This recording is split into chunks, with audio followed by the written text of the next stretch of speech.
Good day, everyone. I am Sir Robbie, and together, we will learn the word of the future, robotics. Did you know that here in Educational Technology Unit, robotics is a priority to make every Filipino learners and teachers competent and meet the demands of the future global scene?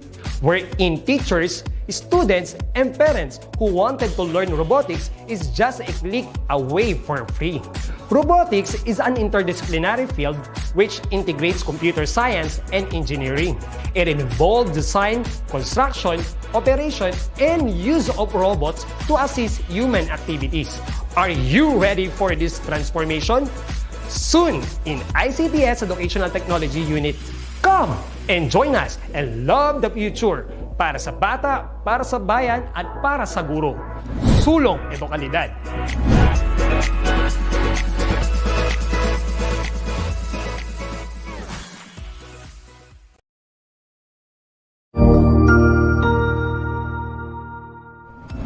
Magandang araw, Sir Wilbur po, at your service. Narito ang ETUlay upang gabayan ka sa inyong pag-aaral upang lubos na maunawaan ang iba't ibang paksa o subject. Ang ETUlay ay isang free online tutorial class na pinangungunahan ng ICT's Educational Technology Unit sa pamumuno ni Undersecretary Elaine Del P. Pascua. Ang programang ito ay hindi lamang para sa mga bata, kundi ito rin ay magsisilbing gabay sa mga magulang at mga guro kung paano nila ituturo o gagabayan sa bawat asignatura ang kanilang mga anak o mga estudyante. Sa kasalukuyan, ang self-learning module mula sa rehiyon ng Calabarzon at kilala sa tawag na pivot ang ginagamit sa ating ETUlay online class. Kaya ano pang hinihintay ninyo? Ihanda na ang inyong mga ballpen o lapis, papel o kwaderno at samahan kaming itulay ang pagkatuto para sa bawat batang Pilipino. Sama-sama tayong magtutulungan para malampasan ang mga hamon sa panahong ito. Halina't matuto kasama ang inyong online tutor sa oras na ito.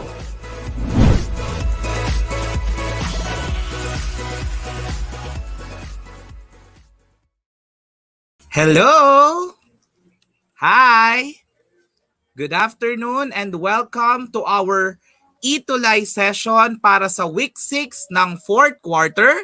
Ayan, bati-bati po muna tayo at magandang buhay po sa ating lahat. Ayan, napakabilis po talaga ng panahon, no? Tayo ay nasa ika-6 na linggo na ng ating ika-4 na markahan. Ang huling markahan para sa taong panuruan ng school year 2020-2021. Kaya kung ikaw ay tapos na sa lahat ng iyong mga written works and performance tasks para sa quarter na ito at para sa buong taong panuruan ng 2020 to 2021, pagbati ang nais kong ipaabot sa iyo at sa inyong lahat. At syempre binabati ko rin ang lahat ng mga magulang na nakatutok. Without your guidance, total ang tahanan natin ngayon ay naging paaralan na rin. Siguradong hindi magiging successful ang school year na ito.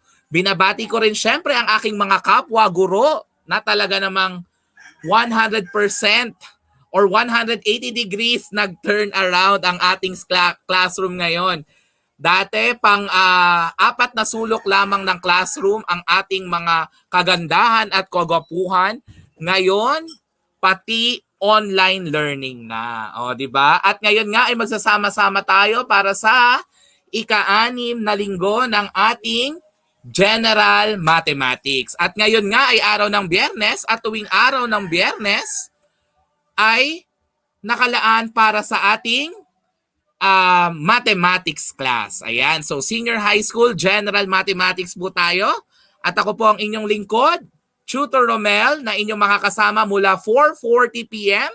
hanggang 5:20 p.m. Ayan, so bati-bati po muna tayo sa lahat po ng nandirito. Ayan, so isa sa ating mga masugid na manonood at tagatutok, si Natasha H. Arcangel from Gapan North Central School, SSES 5, Almeda.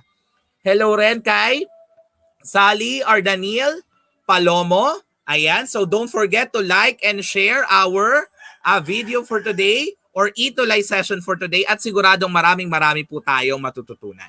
Ayan, so tayo po ay live sa DepEd Edtech Unit FB page, sa DepEd tayo FB page, sa DepEd Edtech Unit YouTube channel, sa DepEd Philippines YouTube channel, at sa DepEd TV YouTube channel. Ayan. So, excited na po ba tayong lahat? So once again, welcome po sa ating General Mathematics Week 6 4th quarter. At ngayon po ang pag-aaralan natin ay ang simple and compound propositions. Ngayong June 25, 2021. Ayan, don't forget to like and share our video. Ayan, hello din sa ating masugid na tagatutok na si Miss Daichi Vallejo mula sa San Lorenzo Ruiz Senior High School, ang eskwelahan kung saan po ako nagtuturo. Ayan. Mary Ann Castro Sumugay, hello, watching from Concepcion, Tarlac. Wow, isa siyang ALF passer. Hello po, pati po sa lahat ng mga magulang at guro na kasama po natin ngayon. Ayan, so let us start po with the expectation for today's lesson. So at the end of the learning episode, first and foremost, you should be able to illustrate and symbolize propositions. And number 2, we should be able to distinguish between simple and compound propositions. Ayan, kung meron na po tayong mga ideas about propositions, about simple and compound proposition, please do share naman po ang ating mga ideas at hihintayin ko po yan. At mamaya kapag may oras tayo, isa-shout out nating lahat iyan. Okay. Ayan. Ready na po ba tayo? Ayan, kung ready na po tayo, talaga naman mag-comment na po tayo ng mga different emojis. Ayan, or like. Like naman tayo dyan. At mag-react na tayo sa ating video or ating live ETUlay session ngayon. At tayo po ay mag-uumpisa na ng ating aralin. Ayan. So, let us have our lesson. So, let us first discuss the definition of simple and compound proposition. Tutor Romel, ano po ba ang ibig sabihin ng simple and compound proposition? Okay, tingnan natin ha. Okay. So, tingnan po natin. Meron na po tayong mga ideas. So, let us have this definition. Ayan. So, habang tayo ay naghihintay ng inyong mga ideas, ayan, binabati rin natin si Velinda Bobis. Ayan, isa rin to sa ating mga mag-aaral from San Lorenzo Ruiz Senior High School na nakatutok ngayong araw na ito. Ayan. So, ano po ba ang ibig sabihin ng proposition? Okay. So, when we say proposition, it is considered as a declarative sentence. O, di ba, may pasok na English. Di ba? Sa English lang natin naririnig to. When we say declarative sentence, it has a sentence, it should have a complete thought. Okay? That can be classified as true or false, but not both. Ayan ha, iniimbitahan ko rin pong manood ang lahat ng ating mga grade 12 learners. Dahil as far as I am concerned sa curriculum ng Mathematics in the Modern World, makikita rin natin itong lesson na ito. Kaya napakahalaga po nito. Ayan, okay, magpatuloy na tayo ha. Once again, when we say proposition, it is a declarative sentence that can be classified as true or false, but not both. Okay? So kung true siya, true lang siya. Kung false siya, false lang siya. Okay? Parang sa relasyon, kailangan stick to one. Okay? Hello sa lahat ng mga stick to one. Okay. So, further, if a proposition is true, then its truth value is true, which is denoted by capital letter T. Okay, once again, in this lesson, when the truth value of a proposition is true, we're going to let it T. Meron kasing mga ibang book ang ginagamit for true ay 1. Okay?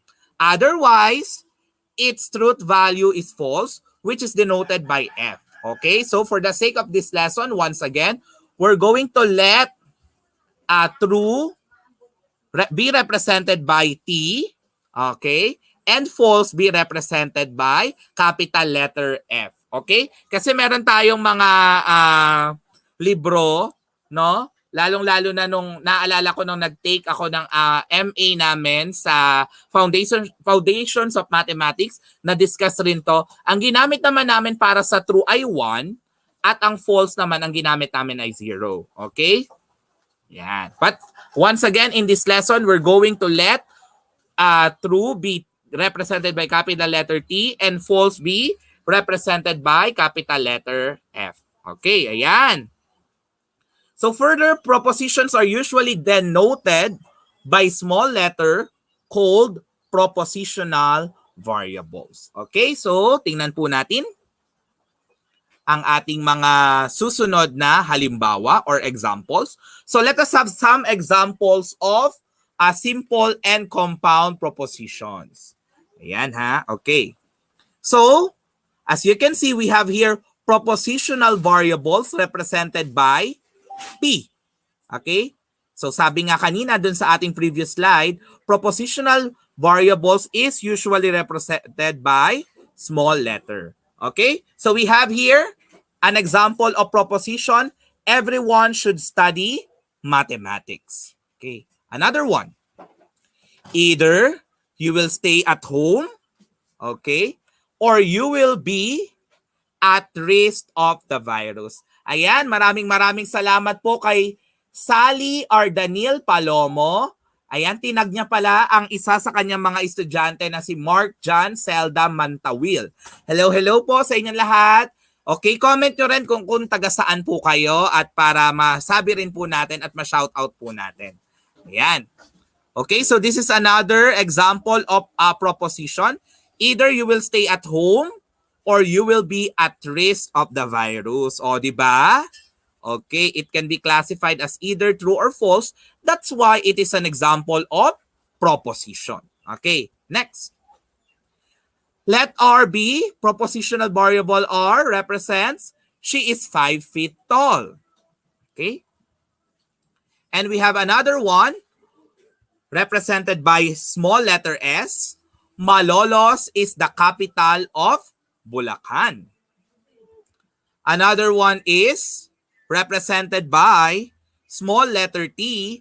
The number of recoveries from COVID-19 is increasing. Can I hear amen or can I see amen sa inyong mga comment section? Sige nga po.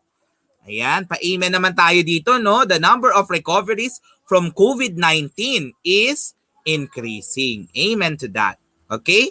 And represented by you, we have, if you recite the poem, then you will pass the oral examination. O, di ba? Para miss na natin to, itong mga oratorical speech, no? Miss na natin to sa loob ng classroom. Ngayon, ang pinagagawa para maging kahit papano, no, meron pa rin ay ginagamitan na natin ng tinatawag na mga video recording. O kaya pwede rin yung Microsoft Sway. O di ba? Maganda rin 'yon. Okay? Next po. Next definition is, let us now define a simple proposition. What do we mean by a simple proposition? Ayan, bago ang lahat, maraming salamat, Christina, sa iyong amen. Ayan, hello po sa inyong lahat. Okay, so when we say simple proposition, it is a proposition that conveys one thought with no connective words. Okay. Tutor Romel, ano ba yung connective words? May pagkakaiba ba yon sa mga connective words in English? Mamaya malalaman po natin. Okay? As long as it is a proposition and there is no connective words, then it is considered as a simple proposition. Ayan, let's proceed. So here are some examples. Ayan. Okay, we have here an example of simple proposition.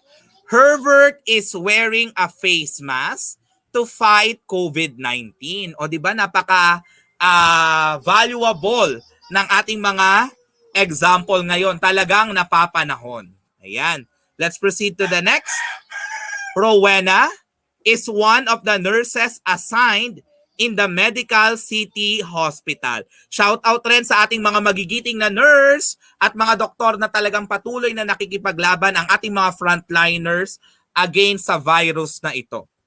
Okay, next, we have here 7 is an even number.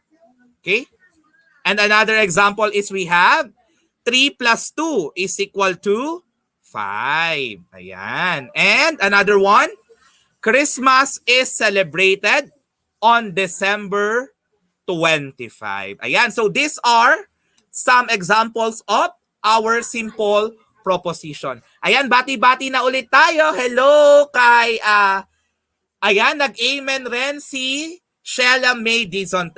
Isa sa ating mga mag-aaral from San Lorenzo Ruiz Senior High School. Hello rin sa'yo. Kyle M. Songkuan, good afternoon po, sir. And good afternoon rin sa'yo, Kyle. Pasensya na po na late sa pag-comment. Okay lang, Kyle. Talagang nakahabol ka pa para sa ating lesson ngayon. Hello rin kay Rika. Ano kaya ang full name ni Rika? She is from San Lorenzo Ruiz Senior High School. Hello po, Rika. Hello din kay Elora Terese Trono. Hi, Sir Romel. Ayan, active na naman ang ating mga taga-Buting Senior High School. Ayan. Elora, tag mo na rin yung iyong mga ka-schoolmates para naman mas marami tayo dito sa ating ETUlay session ngayong araw. Ayan, okay. Let's proceed to the next part of our lesson.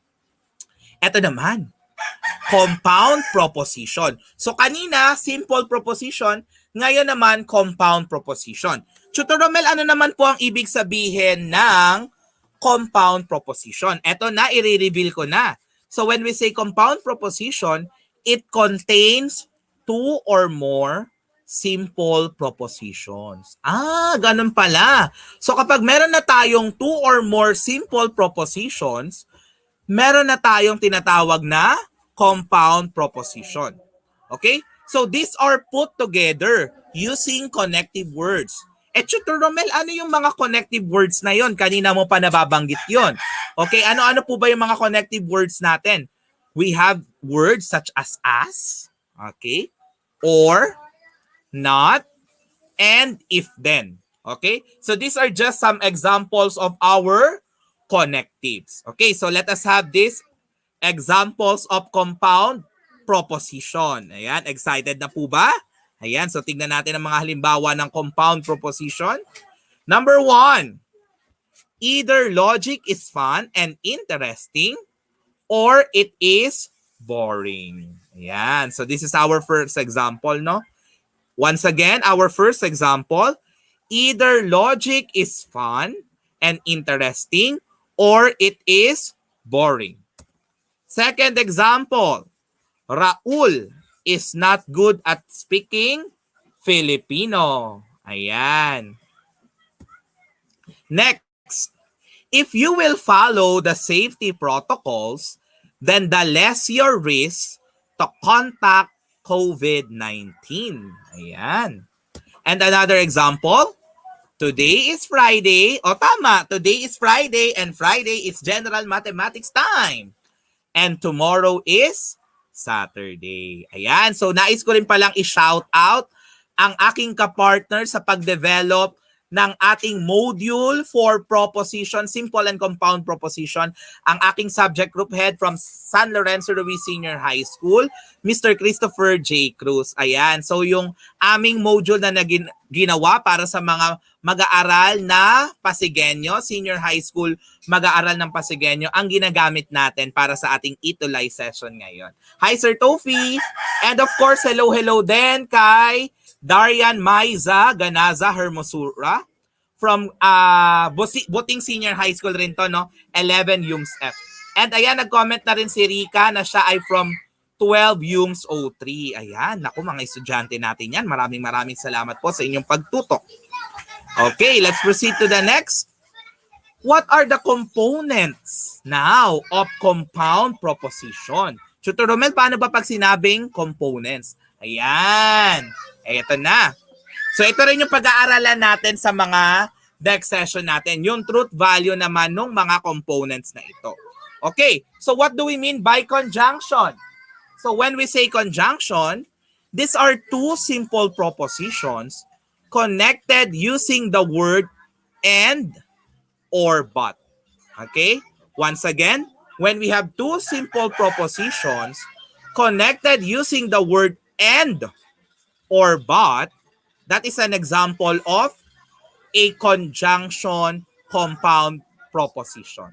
Okay? Next, ano pa po ba, Tutor Romel? Okay, but before that, let us have some examples. Okay? And some examples of conjunction. Okay? Yan. Yung ating example kanina, no? Today is Friday and tomorrow is Saturday. What else? Okay. For disjunction naman, two simple, when we say, disjunction, we say that these are two simple propositions connected using the word or. Ayan, tatandaan natin, ha. So, kapag conjunction, and or but. Kapag disjunction, or. Okay? So, example. I will pass the math exam or I will be promoted. Okay? So once again, for our disjunction, example, I will pass the exam or I will pass the math exam or I will be promoted. Okay? Next naman po tayo. Yan. Once again, another example for disjunction. Either a student takes mathematics elective next semester or he takes a business elective next year. Ayan. So, naandyan pa po ba kayo? Ayan, so far, nakapagbigay na ako ng dalawang components of compound proposition. Comment naman po tayo dyan kung kayo pa rin po ay naandito at kasama ko sa ating ETUlay session. Ayan. So, hinihintay ko po ang inyong mga comments. So, habang hinihintay ko ang inyong mga comments and na share na rin natin ang ating video ngayon, magpapatuloy na tayo sa iba pang mga components of compound proposition. Yan. So, the third component of compound proposition is what we call the conditional or implication. So, Tutor Romel, ano naman pong ibig sabihin yan? So, when we have two simple propositions that are connected using the words if-then it is under conditional or implications. Okay? Next. The statement between the if and then is called the antecedent. Okay? Once again, when we have the statement between the if and then, it is what we call the antecedent. Okay? Mamaya, titingnan natin yan sa ating mga halimbawa. Okay?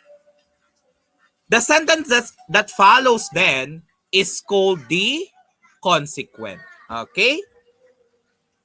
So let us have some example. Pero bago yan, batiin natin naandyan pa raw si Kyle M. Sungkuan. Uy, talaga naman, napaka-active ng ating isa sa mga magigiting na estudyante sa San Lorenzo Ruiz Senior High School. Hi Kyle, thank you sa pagtutok. And hello din kay Christina from San Nicolas Integrated High School. Ayan. Hello po sa lahat ng mga taga San Nicolas, ang kayang lugar sa Pilipinas ang San Nicolas. Ayan. Okay. So tuloy-tuloy na tayo sa ating example ng conditional or implication. Okay? So our example is, if you recite the poem, then you will pass the oral examination. Okay, where is our antecedent here? Sige nga po. Once again, our statement is, if you recite the poem, then you will pass the oral examination. Nasaan po kaya ang ating antecedent dito? Yan. Okay. Sabi, the statement between the if and then is what we call the antecedent. So, nasaan ang ating antecedent dito? Yan. Ano kaya? Hinihintay ko po ang inyong mga comment. Ayan, habang naghihintay tayo ng comment. Ayan, naandito pa rin si Elora Therese Trono. Hello kay Elora Therese. Ayan, sino pa kaya ang naandyan? Ayan, comment na po kayo. Huwag na mahiyang mag-comment. Ayan, so sumagot na si Daichi. You recite the poem. Very good, Daichi. Yan nga po ang ating antecedent. Sana po may mga humabol pa sa ating mga manonood ngayon sa ating ETUlay session. How about our consequent? Nasa naman po kaya ang ating consequent dito? Ayan. So habang hinihintay ko ang inyong sagot sa consequent, ayan, sumagot na rin si Elora Therese Trono. You recite the poem. Ayan. Thank you very much sa inyong mga kasagutan.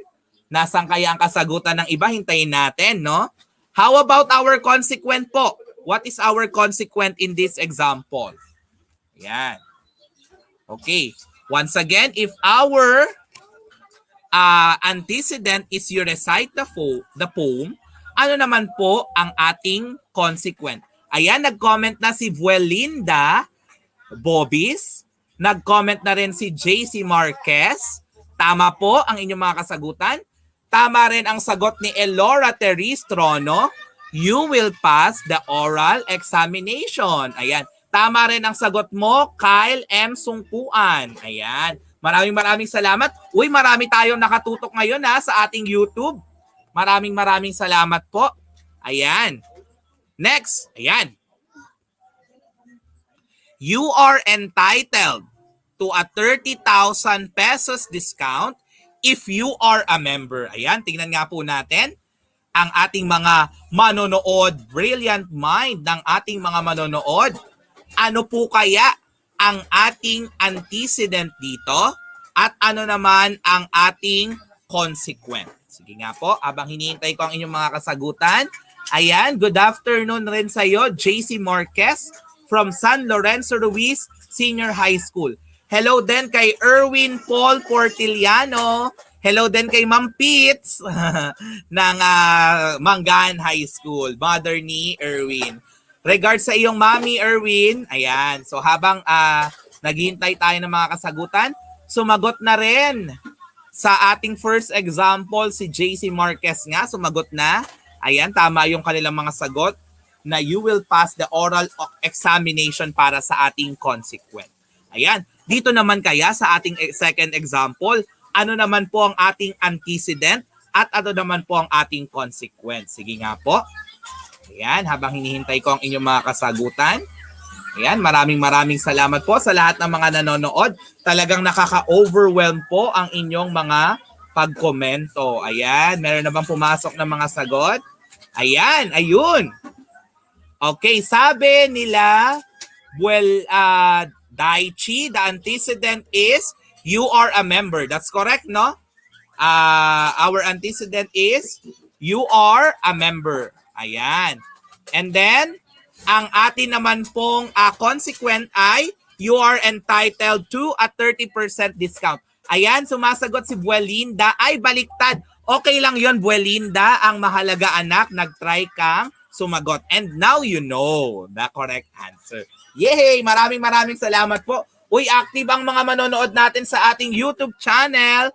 Nawa po, maging active din yung ating mga nanonood sa ating FB page. Ayan, maraming salamat po. Ayan. Okay, next na tayo.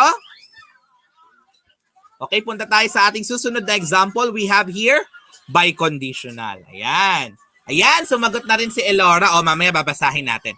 When we say biconditional, these are two propositions that are connected using the words if and only if. Ayan. Once again, when we say biconditional, two propositions that are connected using the words if and only if. Okay, ano ba mga example niyan?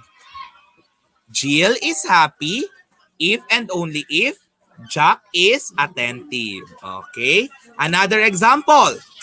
Two sides of a triangle are congruent if and only if two angles opposite them are congruent. Ayan, so I am really hoping na marami na tayong natutunan sa ating session ngayon from representing our or illustrating our simple and compound propositions to the different components of compound proposition. Okay. Ayan. So, proceed na tayo. Ayan, kung naandyan pa kayo, Please do comment naman tayo dyan. Ayan, para naman ma-acknowledge ko kayo at ma-shoutout ko na rin kayo. O, di ba? Okay, so ano pa po ba ang ating mga examples dito? Okay, we still have components of compound proposition. I guess this is the last, no? We have the negation. What do we mean by negation? Okay? When we say negation, it is a statement that is false whenever the given is true and true whenever the given statement is false. Okay?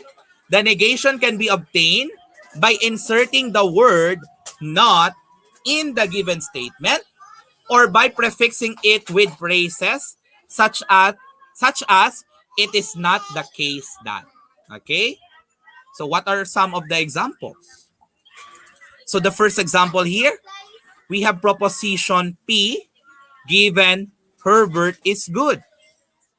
Its negation, Herbert is not good, or it is not the case that Herbert is good. Yan. Next, another example is her aunt's name is Teresa. Okay? Its negation, it is not the case that her aunt's name is Teresa. Ayan, meron bang mga question, concerns? Please do. Don't hesitate po, no? To post your questions, comments, suggestions. Ayan, malugod po natin yung babasahin sa ating ETUlay session ngayong araw. Ayan, sa mga mahihina naman po ang internet connection, huwag po tayo mag-aalala dahil ito po ay recorded. At hanggat sa ito ay hindi binubura sa ating mga different platforms na nabanggit kanina, siguradong inyo po itong pwedeng balik-balikan. O di ba sana all binabalikan. Okay, so let us have this additional example. In the given two simple propositions below, create compound, ayan hihintayin ko na ang inyong mga sagot dito. Create compound propositions, conjunction, disjunction, conditional implication, biconditional, and negation. Ayan. So I have P. I am wearing my face mask properly. O diba? Very napapanahon. And Q. I am wearing my face shield properly. Ayan. What's the conjunction? Sige nga po. Let's have the conjunction P. Pag conjunction, ano yung ating connective word? Sige nga po. Hintayin ko po ang inyong mga comment. Ayan, once again, kapag sinabi nating conjunction, ano ang connective word na ating ginagamit? Ayan, and paki-comment na rin ang inyong sagot para sa ating conjunction of P and Q. Ayan, tingnan nga po natin kung nakatutok pa rin sila sa ating ETUlay session ngayon. Ayan, so para po muli sa ating mga nakatutok, don't forget to like and share. Ayan. Sabi ni Elora, I am wearing my face mask and face shield properly. Sabi naman ni Daichi, ang connective word for conjunction ay and. Very good. Pareho pong tama ang inyong kasagutan. So ang ating pong conjunction dito ay I am wearing my face mask and face shield properly. Very good. Okay, let's proceed naman po sa disjunction. Okay, once again, pag disjunction, ano po ang ating connective word at ano po ang ating disjunction para po dito po sa ating two simple propositions P and Q. Tingnan nga po natin. Ayan, sumagot na rin si JC. Sumagot na rin si Sheila May Dizon. Thank you very much po. Talagang active na active ang ating mga YouTube participants ngayon. Si Elora ang sole active sa ating FB Live. Ngunit sa ating YouTube, ang dami ha. Daichi. Vuelinda sumagot na rin. I am wearing my face mask and face shield properly. Correct. Si Sheila May Dizon and daw. Si JC sumagot na rin ng and. Si Kyle sumagot na rin ng and. Ayan. And sumagot na rin si Daichi ng ating conjunction statement here. I am wearing my face mask and face shield properly. Tama, Daichi, ang iyong sagot, no? Okay, for connective word for disjunction, that is or. Tama ang sagot ni Daichi. Tama na rin ang sagot ni Kyle. Sunundan na rin ang tamang sagot ni Sheila May Dizon. Maraming salamat po. Ayan, sino pa kaya ang mga sasagot? Habol na kayo.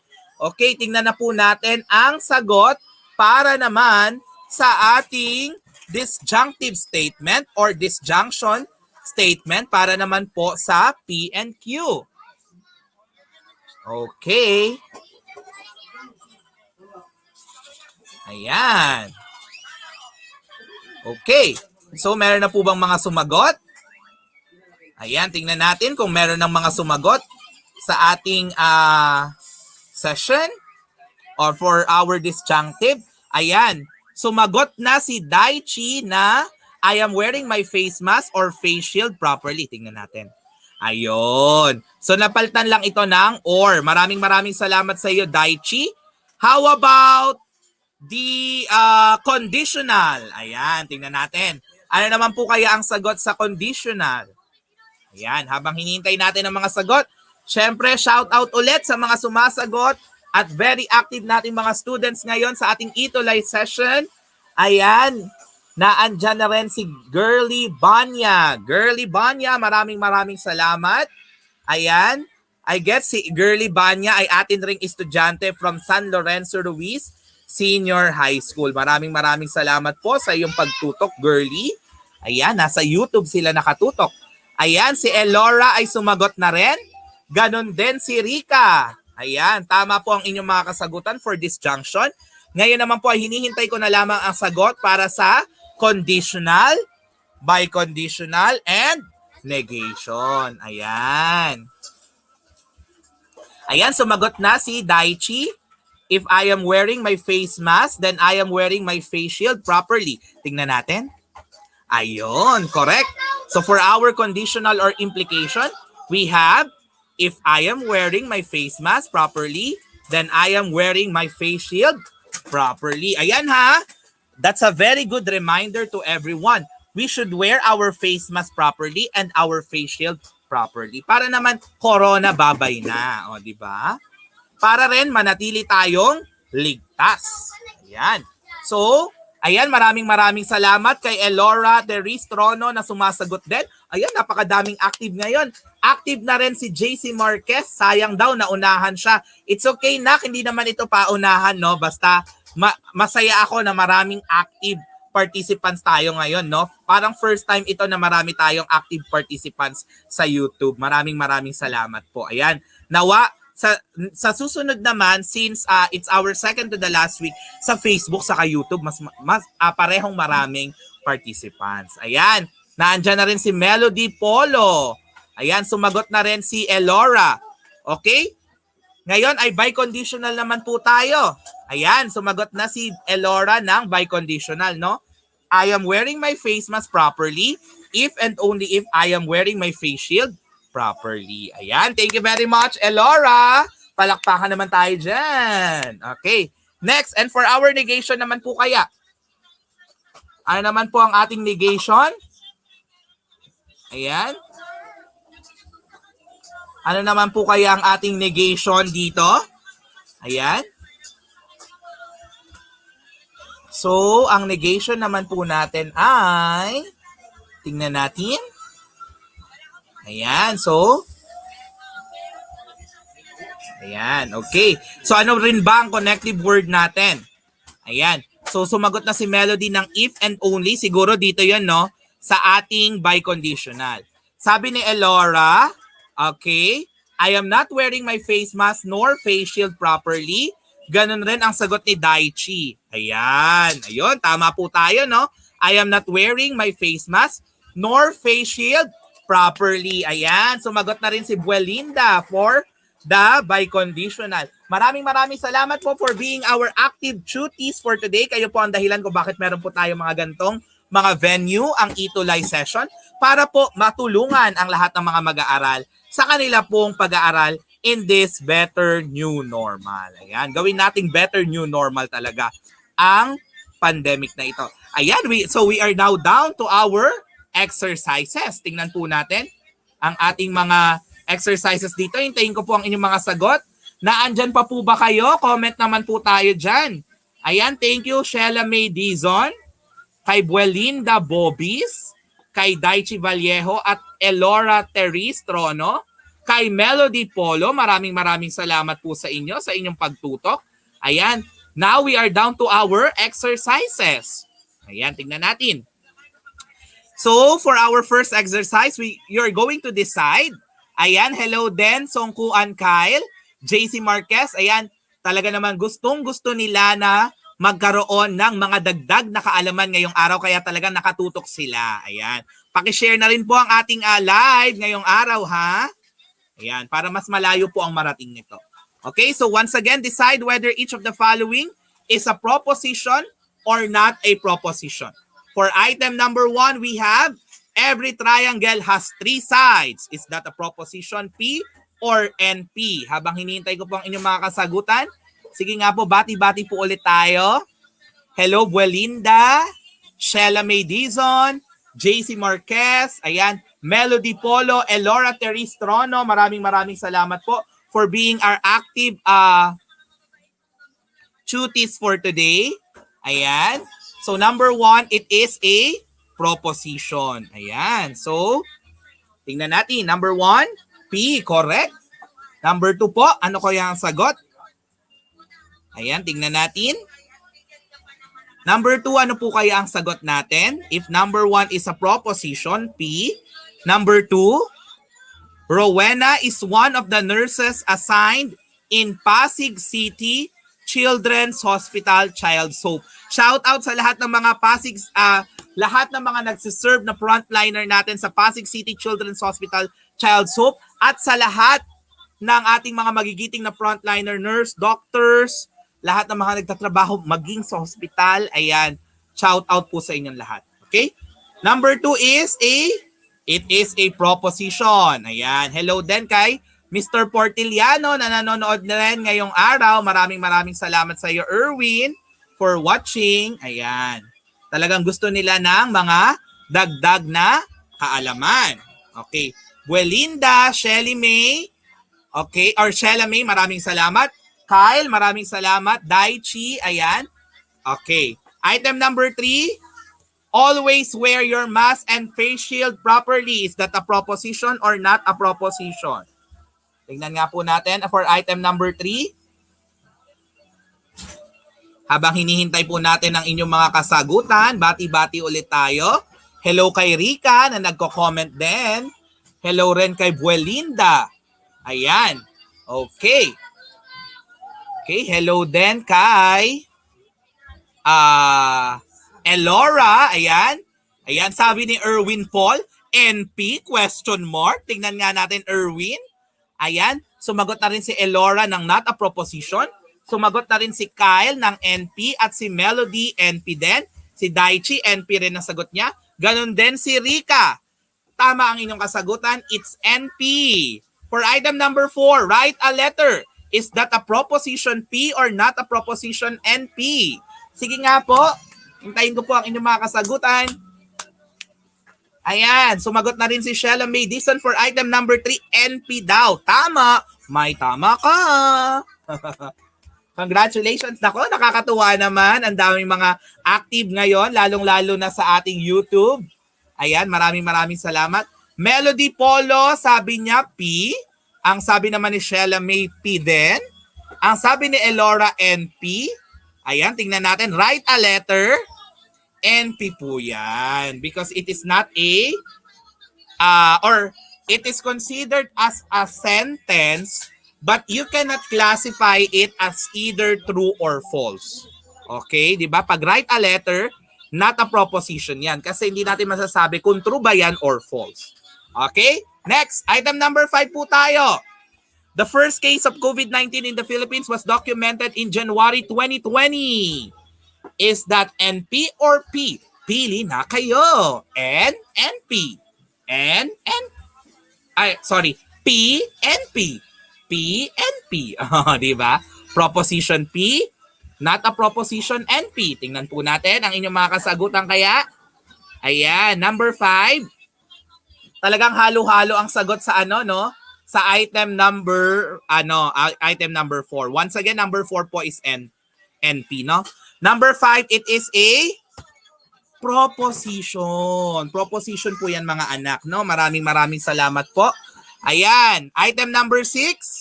Ayan. What are the safety protocols announced by President Duterte? Ayan, si Angel Rain Dawis. Hello sa'yo, Angel Rain. Maraming salamat sa inyong pag-comment at pagsagot. Ayan. So habang hinintay natin ang inyong kasagutan for item number 6. Ayan. Actually, very obvious to, no? Ayan. Since hindi siya sentence, then ang sagot ay Ayan. O, di ba? Okay, item 6 po tayo. Item 6. Ano po kaya ang sagot? So for item number 6, it's NP. Ayan, tama ang sagot ni Shella, Buelinda, Melody, Erwin, Girly, Kyle, and Rika. Ayan, NP po ang sagot. Okay, very good. Number 7. As of August 2020, Batanes is one of the provinces with no active case of COVID-19. Is it P or NP? Pili na kayo. Ayan, tingnan natin ang inyong mga kasagutan kaya. Ayan, sabi ni Belinda, P. Ayan. Ang sabi ni Elora, proposition. Tingnan natin. Erwin, proposition din daw. Correct. It's a proposition. May tama po kayo. Ganon rin ang sabi ni Daichi. Okay, Shella, ano yung iyong sagot? Ayan, P daw. Ayan. Thank you very much. Okay, item number 8 na tayo.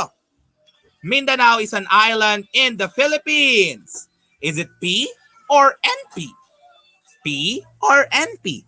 Pili na kayo. Okay. Ayan, habang hinihintay natin ang mga sagot, maraming salamat. Okay, kay Kyle na nakatutok nga ngayon sa ating ETUlay session. Kay Rika, kay Shella May Dizon, kay Girly. Ayan, sagot ni Shella sa number 8 ay P. P rin ang sagot nila Daichi and Belinda. P rin ang sagot ni JC. Ganun rin ang sagot ni Erwin, ni Kyle at ni Girly. Tingnan natin. May tama kayo. It's P. Ganon rin ang sagot ni Rika, proposition. Maraming salamat po sa inyong pagiging active po, ano? Okay. Number 9, welcome to the Philippines. Is that proposition or not a proposition? Pili na kayo. Item 9, huwag mahihiyang sumagot. Ayan. So, ang dami talagang active ngayon sa ating YouTube, ha? Maraming salamat po. Ayan. Item 9, pili na kayo. All right. So item 9, is it a proposition or not a proposition? Ayan, sabi ni Shella, it's NP. Ganun rin ang sagot ni Daichi, ni Buelinda, ni JC, ni Shella, ni Girly, at ni Kyle. May tama po kayo, it's NP. And item number 10, if you are more than 60 years old, then you are part of the vulnerable group. And if you are part of the vulnerable group, then you are more than 60 years old. Ano kaya ang sagot natin for item number 10? Is it proposition P or not a proposition NP? Pili na kayo! Yay! Ayan. Nawa ay marami tayong natutunan sa araw na ito at don't worry, hindi na sayang ang inyong pagtutok dahil inyo rin yan magagamit. Lalong-lalo na yung mga grade 12 nga ngayon, may part pa rin tong lesson na logic sa inyong mathematics in the modern world. Ayan. Karamihan ng sagot ay P. Ayan. So tingnan natin. It's proposition. Very good. Maraming salamat po. And ayan, since it's already time, ayan, iiwan ko na sa inyo ang mga activities na ito. Pwede ninyong i-screen capture at i-send ninyo ang inyong mga sagot sa aking mga FB account, FB Messenger mamaya na ibibigay mamaya. Ayan. So these are our activities. Ayan. Paki-check na lang po for the additional exercises. Ayan. Ayan. At mag-iiwan po tayo ng katagang. Ang math, laging-lagi nyo itong tatandaan Ang math, kayang-kaya. Tara at tutulungan kita. Itulay natin ang edukasyon hanggang sa matuto ka, matuto tayong lahat. And of course, don't forget to share what you have learned. Okay? Dahil mas mamamaster ninyo ang isang topic kung ito ay ibinabahagi natin sa iba. Blessings begets blessing. Okay? And lagi rin tatandaan, tahanan, paaralan at komunidad, magkapit-bisig tayo tungo sa kalidad na edukasyon ng ating kabataan. At ugaliin po nating bilangin ang ating mga biyaya upang tayo po ay laging masaya. Maraming salamat po sa inyong pagtutok lahat. Lalong-lalo na yung mga nakatutok sa ating YouTube channel ng DepEd Edtech Unit, ng DepEd Philippines, at sa iba-iba pang mga platform. Sa FB page ng ating DepEd Edtech Unit, maraming salamat po. Ang aking pong Facebook, Romel John Lampas Abalye, Sir Romel John Abalye. Ayan, pwede ninyong isend dito ang inyong mga output. Pwede rin naman sa aking Twitter na @SirRomelJohn, Wakelet @SirRomelJohn, kung saan ina-upload ko ang mga file or video ng ating ETUlay session. And of course, meron rin tayong like Sir Romeljan at Sir RJ23. See you in our next session. God bless to everyone and to God be the glory. Bye-bye! Thank you po. Sigurado ako na marami ka na namang natutuhan sa ating ETUlay tutorial session ngayong araw. Tandaan, ito ay hindi lamang para sa ating mga mag-aaral, kundi pati rin sa ating mga minamahal na guro at mga magulang na kaagapay natin para maituloy ang pagkatuto sa kabila ng nararanasang pandemya. Patuloy ding sumubaybay sa DepEd TV para sa mga araling ginawang video episodes. Mapapanood ito mula Lunes hanggang Sabado, alas 7 ng umaga hanggang alas 7 ng gabi sa inyong mga telebisyon. Abangan sa Lunes mula 1:00 ng tanghali ang iba pang aralin sa ating ETUlay free online tutorial session sa Science. I-like and subscribe at manatiling nakasubaybay sa ating ETUlay tutorial session sa DepEd Edtech Unit FB page at Educational Technology Unit channel sa YouTube at sa DepEd Tayo at DepEd Philippines social media accounts. Paalam!